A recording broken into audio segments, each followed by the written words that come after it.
ഏവർക്കും ഒരിക്കൽ കൂടി എൻ്റെ യൂട്യൂബ് ചാനലിലേക്ക് സ്വാഗതം. ഇന്ന് നമ്മൾ ഇഞ്ചി മുട്ടായി തയ്യാറാക്കാൻ പോവാണ്. വളരെ സിമ്പിളായി തന്നെ തയ്യാറാക്കാൻ പറ്റുന്ന ഒന്നാണ് ഇഞ്ചി മുട്ടായി. അതെങ്ങനെ തയ്യാറാക്കാൻ നോക്കാം. അത് നമ്മൾ ഒരു 400 ഗ്രാമോളം ഇഞ്ചി എടുത്തിട്ടുണ്ട്.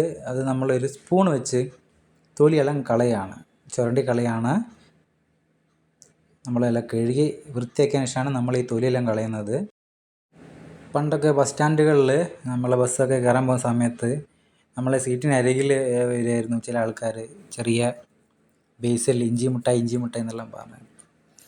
അപ്പോൾ നമ്മൾ കഴുകി വൃത്തിയാക്കി തൊലിയെല്ലാം കളഞ്ഞു വെച്ചതാണ്. ഇനി ഇത് കട്ട് ചെയ്തെടുക്കണം. അടുത്ത പണി നമ്മളിത് കട്ട് ചെയ്യാന്നുള്ളതാണ്. ഒരുപാട് നൈസും ആവാതെ ഒരുപാട് കട്ടിയില്ലാത്ത രീതിയിലാണ് നമ്മളിത് കട്ട് ചെയ്തെടുക്കുന്നത്. ഏകദേശം ഇതുപോലെ നമ്മൾ കട്ട് ചെയ്തെടുക്കണം. അങ്ങനെ നമ്മൾ 400 ഗ്രാം ഇഞ്ചിയും കട്ട് ചെയ്തെടുക്കുകയാണ്. ശേഷം നമ്മളിത് ചെയ്യാൻ പോകുന്നത് ഒന്ന് കുക്ക് ചെയ്തെടുക്കുക എന്നുള്ളതാണ്. അധികം ചേരുവകളൊന്നും ഇല്ലാതെ തന്നെ നമുക്ക് തയ്യാറാക്കാൻ പറ്റുന്നതാണ് ഇഞ്ചി മിഠായി. അങ്ങനെ മുഴുവൻ നമ്മൾ കട്ട് ചെയ്ത് കഴുകി വൃത്തിയാക്കി വെച്ച് ഇനി അത് വേവിച്ചെടുക്കുകയാണ്. വെള്ളം ആവശ്യത്തിന് ഒഴിച്ചിട്ടുണ്ട്. അതിനകത്തേക്ക് ഒരു ടീസ്പൂൺ അളവിൽ ഉപ്പ് പൊടി, അതായത് പൊടിപ്പാണ് ചേർത്തിരിക്കുന്നത്. ഉപ്പൊടി ചേർത്തിട്ട് നമുക്കൊന്ന് വേവിച്ചെടുക്കാം. ഏകദേശം ഒരു 45 മിനിറ്റോളം നമ്മൾ വേവിച്ച് അതൊന്ന് ഇനി നമുക്കിതൊന്ന് അരിച്ചെടുക്കാം. ഒരു അരിപ്പ വെച്ച് അരിച്ചെടുത്തിട്ടുണ്ട്. ശേഷം നമ്മളൊരു പാത്രത്തിലേക്ക് ഇട്ട് കൊടുത്തിട്ടുണ്ട്. ആ പാത്രത്തിനകത്തേക്ക് ഇനി നമ്മൾ ചേർത്ത് കൊടുക്കുന്നത് നമ്മൾ എത്രയാണോ ഇഞ്ചി എടുത്തിട്ടുള്ളത് അത്ര തന്നെ പഞ്ചസാരയാണ് ചേർത്ത് കൊടുത്തിരിക്കുന്നത്. ശേഷം നമ്മൾ നന്നായിട്ടൊന്ന് മിക്സ് ചെയ്തെടുക്കുകയാണ്. പഞ്ചസാര ഇഞ്ചി തമ്മിൽ നന്നായിട്ട് മിക്സ് ചെയ്തതിന് ശേഷം ഒരല്പം വെള്ളം ഒഴിച്ച് കൊടുക്കുന്നുണ്ട്. അതൊന്ന് നന്നായിട്ട് വീണ്ടും ഒന്നിട്ട് മിക്സ് ചെയ്ത് കൊടുക്കുന്നുണ്ട്.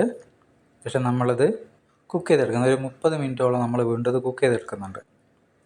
നന്നായിട്ടൊന്ന് വെള്ളമൊക്കെ വറ്റി വരുന്നവരെ നമ്മൾ കുക്ക് ചെയ്തെടുക്കുന്നുണ്ട്.